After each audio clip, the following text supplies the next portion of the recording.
ഇസ്രായേലിനെ വിറപ്പിക്കുകയാണ് അക്ഷരാർത്ഥത്തിൽ Hezbollah.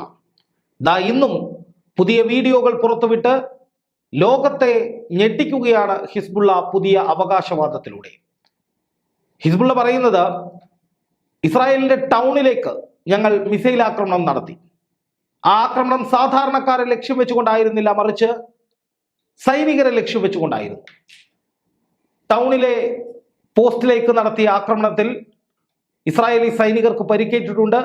Israel സൈന്യം കൊല്ലപ്പെട്ടിട്ടുണ്ട്. ഇനിയും ഇത്തരം ആക്രമണങ്ങൾ ഞങ്ങൾ തുടരും. ഇന്ന് രാവിലെ അന്താരാഷ്ട്ര തലത്തിൽ ചില മാധ്യമങ്ങളിൽ വന്ന റിപ്പോർട്ട് ഇസ്രായേൽ ലെബനനിലേക്ക് ശ്രദ്ധ കേന്ദ്രീകരിക്കുന്നു എന്നാണ്.